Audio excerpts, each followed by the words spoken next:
بسم الله الرحمن الرحيم. الحمد لله رب العالمين. نشهد أن لا إله إلا الله ونشهد أن محمد رسول الله. اللهم صل على سيدنا محمد وعلى آله وصحبه والتابعين ومن تبعهم بإحسان إلى يوم الدين. أما بعد، فإن خير الكلام كلام الله، وإن خير الهدي هدي سيدنا محمد صلى الله عليه وسلم، وشر الأمور محدثاتها وكل محدثة بدعة وكل بدعة ضلالة وكل ضلالة في النار. أعوذ بالله من الشيطان الرجيم. بسم الله الرحمن الرحيم.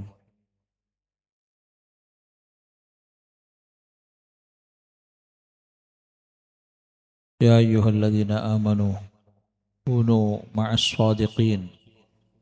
صدق الله مولانا العلي العظيم، وصدق وبلغ رسوله النبي الكريم، ونحن على ذلك من الشاهدين الشاكرين، والحمد لله رب العالمين. ബഹുവന്യരായ സാദാത്തുക്കൾ, മഹാന്മാരായ ഉലമാക്കൾ,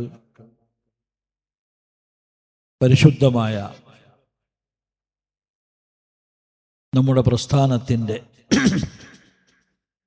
സംഘകുടുംബത്തിലെ വ്യത്യസ്ത ഘടകങ്ങളുടെ സംസ്ഥാന ജില്ലാ നേതാക്കൾ, പ്രത്യേകം നമ്മുടെ ഈ പ്രസ്ഥാനത്തിൻ്റെ SSFൻ്റെ ജില്ലാ നേതൃത്വം അടങ്ങുന്ന മഹാന്മാരെ, നമ്മുടെ വിദ്യാർത്ഥി പ്രസ്ഥാനത്തിൻ്റെ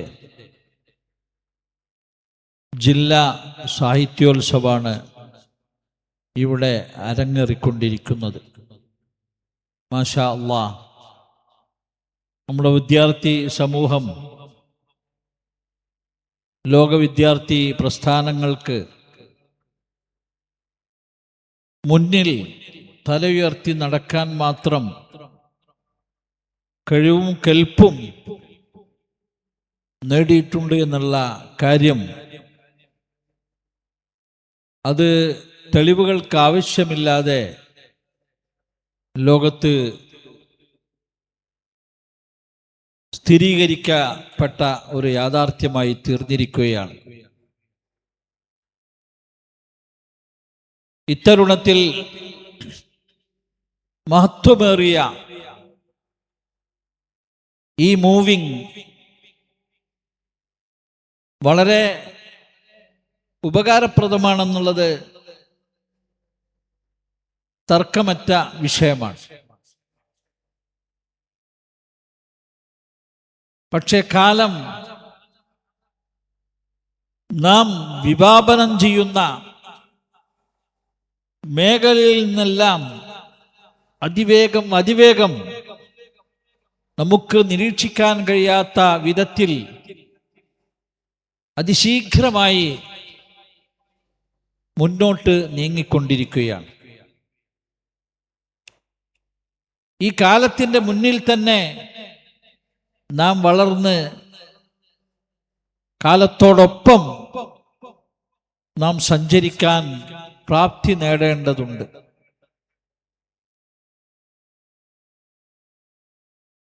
സാഹിത്യം എന്ന് പറഞ്ഞാൽ ഭാഷയിൽ നിന്ന് ഉത്ഭൂതമാകുന്ന അതിൻ്റെ ഭാഷയുടെ ഉന്നതമായ സ്വഭാവമാണ്. ഭാഷ എന്ന് പറഞ്ഞാൽ മനുഷ്യ കുഞ്ഞുങ്ങളൊക്കെ പ്രസവിക്കുമ്പോൾ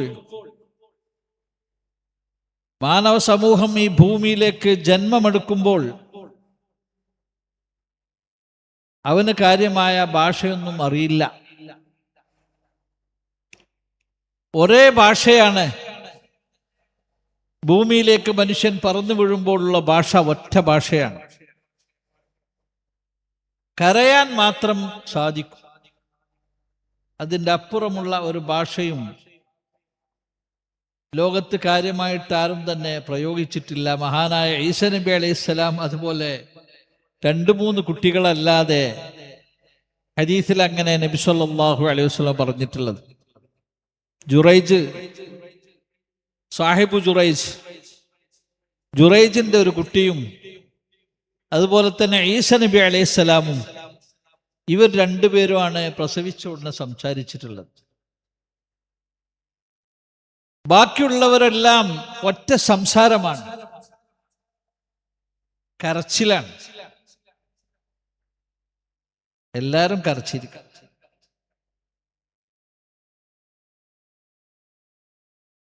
വലിയ ലോകത്തെ പ്രസംഗം കൊണ്ട് കീഴ്പ്പെടുത്തിയ നെപ്പോളിയനും വലിയ ഉന്നത കവികൾ ഇമ്രുൽ ഖൈസും നമ്മുടെ വലിയ ഗായകനായിരുന്ന റാഫി, യേശുദാസ്, നമ്മളെ കേരളത്തിൽ പറഞ്ഞാൽ വലിയ പാട്ടുകാരനല്ലേ, എല്ലാവരും പ്രസവിക്കുമ്പോൾ കരഞ്ഞിട്ടാണുള്ളത്. കരയ എന്ന് പറയുന്ന ഭാഷയാണ് എല്ലാവർക്കും ഉണ്ടായിട്ടുള്ളത്. പിന്നെ അവന്റെ ഭാഷ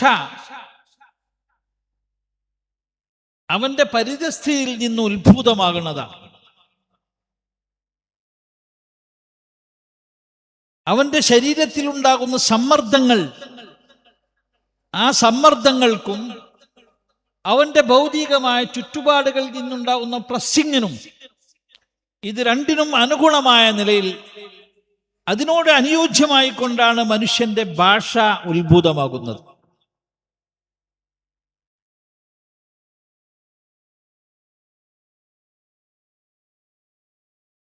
കരയുന്ന കുട്ടി കൂടുതൽ കരയുന്നത്, തൊട്ടിലിൽ കടന്നുകൊണ്ട് ഇങ്ങനെ നിലക്കാതെ കരയുന്നത്, അത് അതിൻ്റെ ഭാഷയാണ്. ഉമ്മ വന്നെടുക്കണം, അല്ലെങ്കിൽ എനിക്ക് വിശക്കുന്നു, എൻ്റെ വിശപ്പ് മാറ്റാൻ മുല തരണം.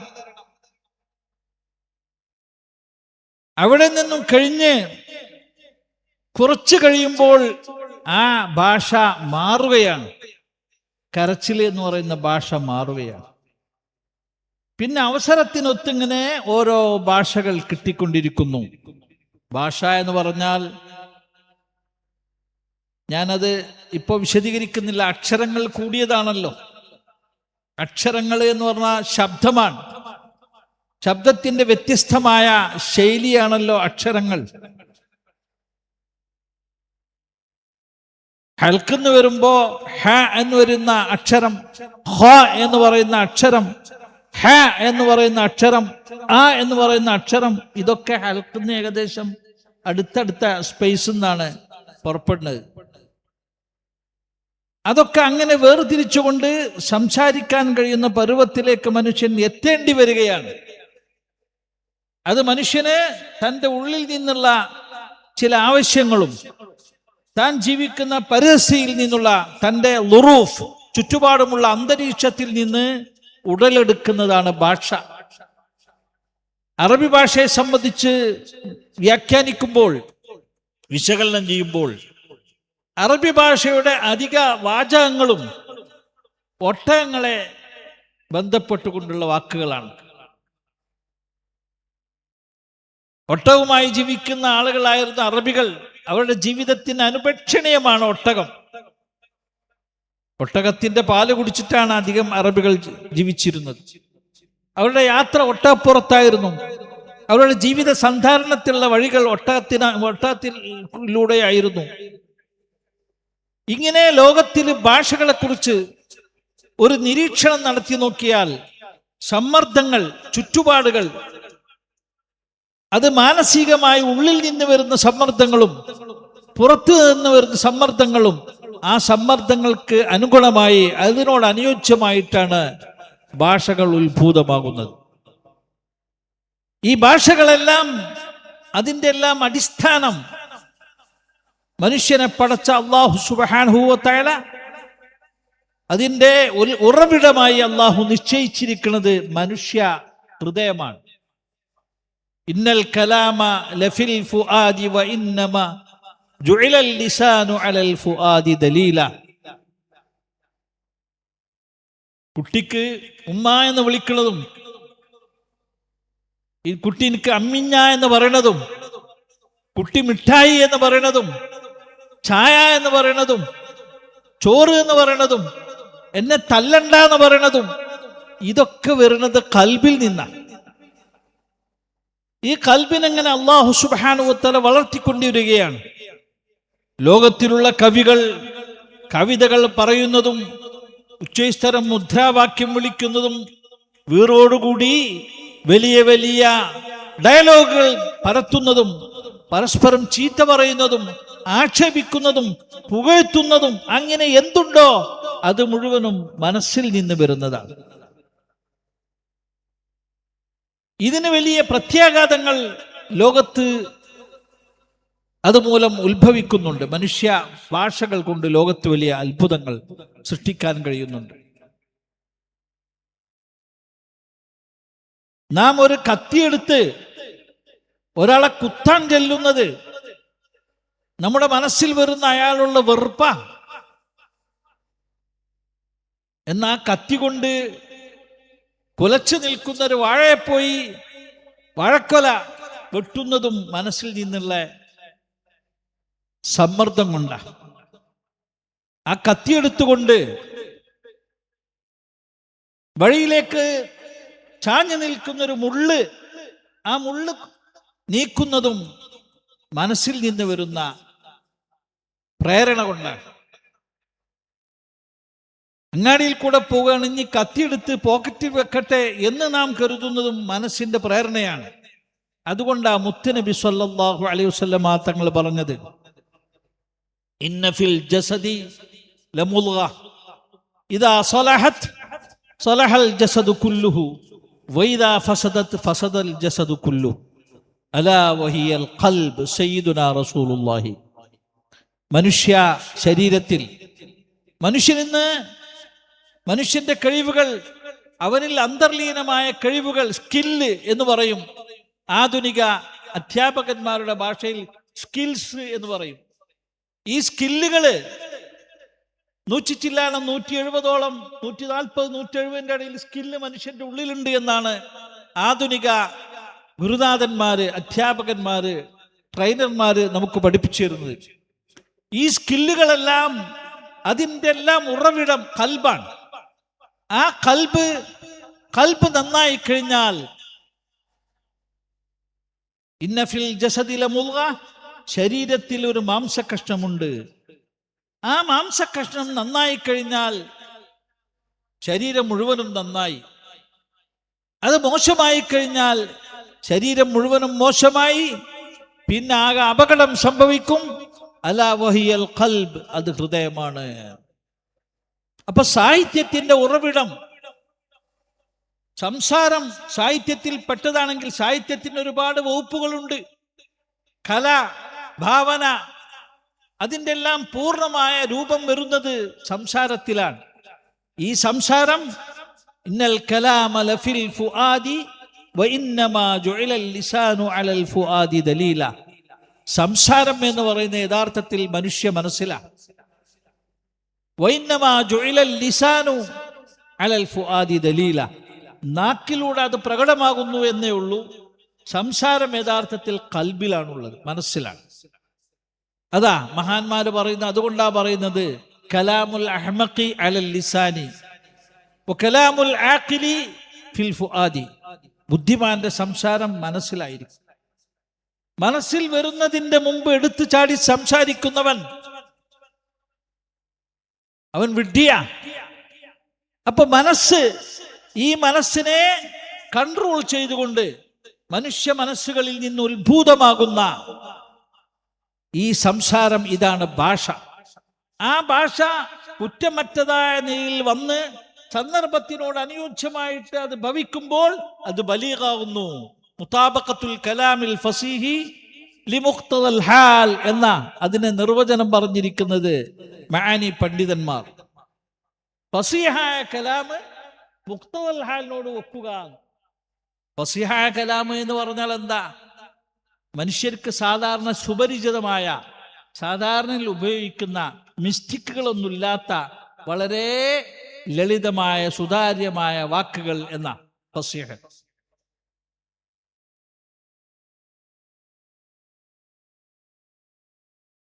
ആളുകൾക്ക് വറാബത്തിനെ തൊട്ട് രക്ഷപ്പെട്ട, കെട്ടിക്കുടുക്കിനെ തൊട്ട് രക്ഷപ്പെട്ട, അതൊക്കെ വലിയ ഫസീഹായ, അത് ആ ഫസീഹായ കലാമിന്റെ നിർവചനം കിതാബുകൾ, സാഹിത്യത്തിന്റെ കിതാബുകൾ ധാരാളം പറഞ്ഞിട്ടുണ്ട്. ഞാനിപ്പോൾ വിശദീകരിക്കുന്നില്ല.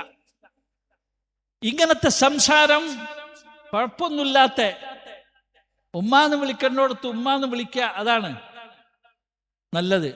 ഉമ്മാന്ന് വിളിക്കേണ്ട സ്ഥലത്ത് താത്ത എന്ന് പറയുന്നത് പോരാ, അത് ഫസീഹല്ല. ഉമ്മാന്ന് തന്നെ വിളിക്കുക. ആ ഉമ്മാന്ന് വിളിക്കേണ്ടുന്ന സമയത്ത് ഉമ്മാനെ വിളിക്കുക, അത് ഫസീഹായ കലാമ് മുഖ്തൽ ഹാലിനോട് ഒക്കല. അങ്ങനെ വരുമ്പോൾ അതിനെ സംബന്ധിച്ച് ബലീഗ് എന്ന് പറയുന്നു. ആ ബലാഗത്താണ് സാഹിത്യം എന്ന് പറയുന്നത്. അപ്പൊ ഈ നിലക്ക് നമ്മൾ ചിന്തിക്കുമ്പോൾ ലോകത്ത് ഉത്ഭൂതമാകുന്ന ഓരോ നിമിഷങ്ങളും മനുഷ്യ മനസ്സുകളിൽ ധാരാളം പ്രശ്നങ്ങൾ ഉത്ഭൂതമാകുന്ന നിമിഷങ്ങളാണ്. ഈ പ്രശ്നങ്ങൾ ഉത്ഭൂതമാകുമ്പോൾ മനുഷ്യന്റെ മനസ്സിൽ നിന്ന് പല സംസാരങ്ങളും പല ചിന്തകളും ഉത്ഭൂതമാകും.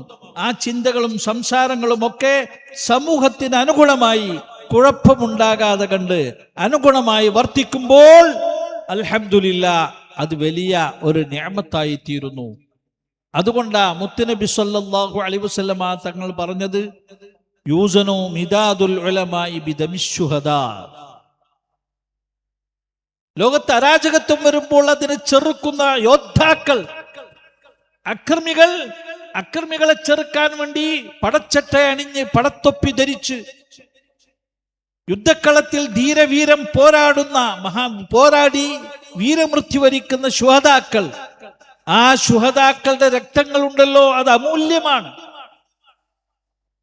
മഹാനായ ഒരു സഹാബിന്റെ കഥ കാണാം. ബിർ മഊന യുദ്ധത്തിൽ മഹാനായ അനസ് ഇബ്നു മാലിക്, മഹാനായ അനസ് തങ്ങളുടെ അമ്മാമൻ, ഉമ്മാന്റെ ആങ്ങള, ബിർ മഊന യുദ്ധത്തിൽ ശത്രുപക്ഷത്തു നിന്ന് ഒരു വെട്ടുകൊണ്ടപ്പോൾ ആ വെട്ടിലൂടെ വരുന്ന രക്തത്തിനെ എടുത്തുകൊണ്ട് മേത്തു പുരട്ടിയിട്ട് ഇതാ ഞാൻ പോവുകയാണെന്ന് പറഞ്ഞ് സന്തോഷത്തോടു കൂടി യുദ്ധത്തിൽ കളത്തിൽ പോയി ഷഹീദായി എന്ന ഇമാം ബുഖാരി റളിയല്ലാഹു അൻഹു തങ്ങൾ ഉദ്ധരിക്കുന്ന ഹദീസിലുള്ളത്.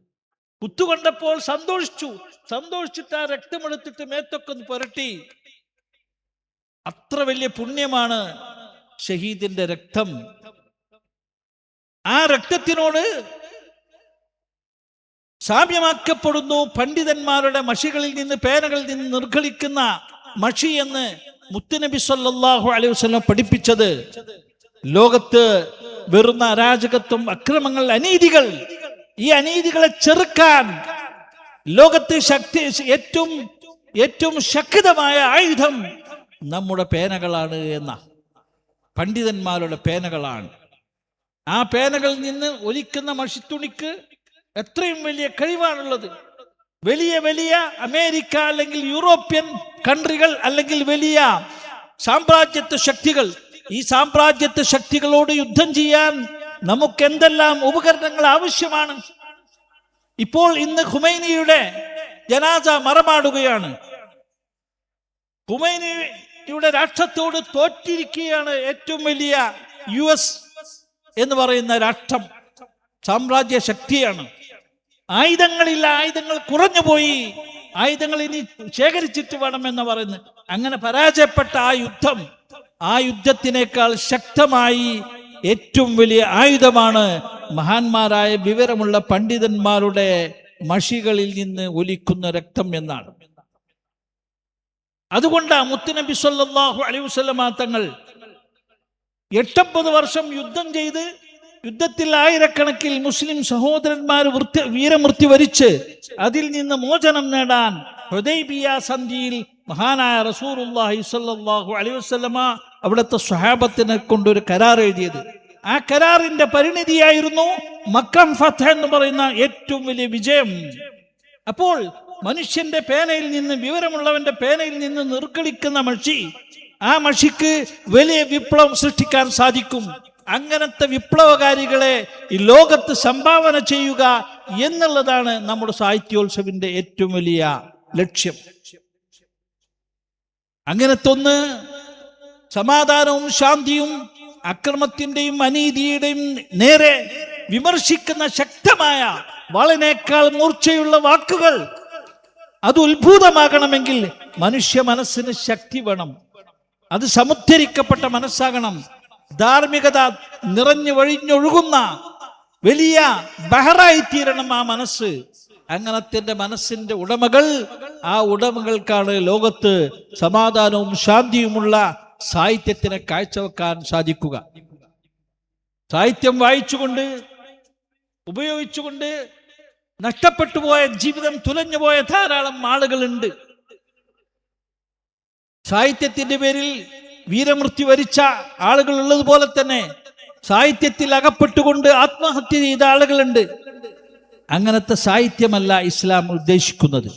ഇതാ സ്വലഹത് സ്വലഹൽ ജസദു കുല്ലുഹു, ആ മാംസകഷ്ണമുണ്ടല്ലോ അത് നന്നായാൽ മനുഷ്യ ശരീരം മുഴുവനും നന്നായി എന്ന് പറയുന്ന കൽബ്, ആ നല്ല കൽബ്, സലീമായ കൽബ്, ആ സലീമായ കൽബ് ലോകത്ത് സൃഷ്ടിക്കപ്പെടണമെങ്കിൽ അള്ളാഹുവിന്റെ ഇതിവൃത്തത്തിൽ ചിന്തിക്കുന്ന കൽബിനെ അതിൽ സാധ്യമാവുകയുള്ളൂ.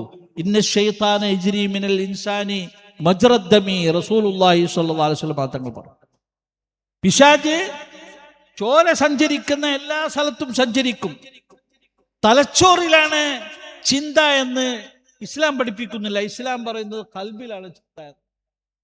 ഖുർആൻ പഠിച്ചു നോക്കിയാൽ ഹദീസിലും കൽബ് എന്നാ പറയുന്നത്.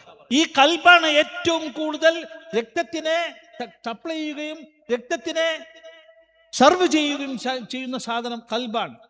ആ കൽബില് പിശാച് കയറിക്കൂടുന്നതിന് തൊട്ട് സൂക്ഷിക്കണം.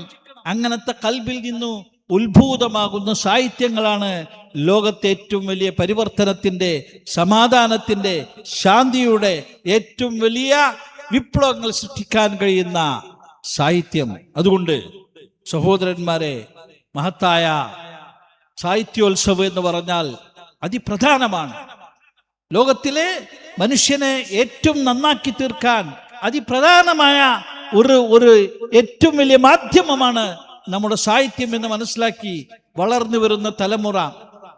പച്ചക്കളവ് പറയുന്ന സാഹിത്യകാരന്മാരുണ്ട് ഇവിടെ ആരും സാഹിത്യന്മാരില്ലാത്തതുകൊണ്ട് അവരിരുത്തിയിട്ട് അവരില്ലാതെ പറയുന്നതിൽ അർത്ഥമല്ല. അവർ കേൾക്കണമെങ്കിൽ അവരും കൂടി വേണം. കേവലം ഭാവനന്റെ അടിസ്ഥാനത്തിൽ കറ്റുകെട്ടി സാഹിത്യം പറയുന്ന ആളുകളുണ്ട്. അവരൊക്കെ നമുക്ക് മാറ്റി നിർത്തി കാലത്തിന്റെ കുളമ്പടി ശബ്ദങ്ങൾ മനസ്സിലാക്കി വരാൻ പോകുന്ന നമ്മുടെ മുന്നിലേക്ക് ആഞ്ഞടിച്ചു വരുന്ന കൊടുങ്കാറ്റിന്റെ ചീളുകളിൽ കൂടി നമ്മെ ഭീഷണിപ്പെടുത്തുന്ന ഭീഷണിയുടെ അർത്ഥ തലങ്ങൾ കണ്ടെത്തി അതിനെല്ലാം പ്രതിരോധിക്കാൻ കഴിവുള്ള വാചകങ്ങൾ വിശുദ്ധ ഖുർആനിലുണ്ട്, ഇസ്ലാമിക സാഹിത്യത്തിലുണ്ട്, മുസ്ലിം കൽബുകളിലുണ്ട്. മുസ്ലിം കൽബ് എന്ന് പറഞ്ഞാൽ അതിവിശാലമാണ്.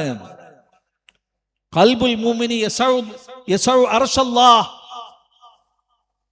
വിശ്വാസിയുടെ ഹൃദയം അള്ളാഹുവിന്റെ അർശിനെ കൂടി അതിനേക്കാൾ വ്യാപ്തമാണെന്ന ഹദീസിലുള്ളത്. ആ ഹദീസ് ലൈഫാണോ സഹിയാണോ എന്നുള്ള വേറെ വിഷയം. ലൈഫാണെന്നും പറയുന്നുണ്ട്, സഹിയാണെന്നും പറയുന്നുണ്ട്.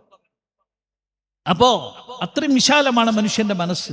ആ മനസ്സിൽ നിന്ന് ഉത്ഭൂതമാകുന്ന നല്ല സാഹിത്യങ്ങൾ ലോകത്ത് വരണമെന്നും അതുമൂലം ലോകം നന്നായി തീരണമെന്നുമാണ് നാം ഉദ്ദേശിക്കുന്നത്. അതാണ് ഇസ്ലാമിന്റെ ഏറ്റവും ശക്തമായ ആയുധം. അതാ നബി സല്ലല്ലാഹു അലൈഹി വസല്ലം തങ്ങൾ ലോകത്ത് പരിവർത്തനം സൃഷ്ടിച്ച ആയുധം ഇസ്ലാമിക സാഹിത്യമാണ്. ഖുർആൻ എന്ന് പറയുന്ന അമൂല്യമായ, ലോകത്താർക്കും കണ്ടെത്താൻ കഴിയാത്ത അമൂല്യമായ സാഹിത്യകൃതിയാണ് ലോകത്തിനെ ഇതുവരെ സമാധാനത്തിലേക്ക് കൊണ്ടുവന്നിട്ടുള്ളത്. ആ അമൂല്യമായ സാഹിത്യത്തിന് മാത്രമേ ലോകത്തിനെ ഇനിയും മുന്നോട്ട് നയിക്കാൻ സാധ്യമാവുകയുള്ളൂ. അതിൻ്റെ അവകാശികളായ നാം ലോകത്ത് മനുഷ്യ മനസ്സുകളെ ഹഠാതാകർഷിക്കുന്ന, സമൂഹത്തിന് ഉപകരിക്കുന്ന സാഹിത്യവുമായി മുന്നോട്ട് നടക്കണം, കാലത്തിന്റെ മുന്നിൽ നടക്കണം. അതിന് അല്ലാഹു നമ്മെ ശക്തിപ്പെടുത്തുമാറാവട്ടെ.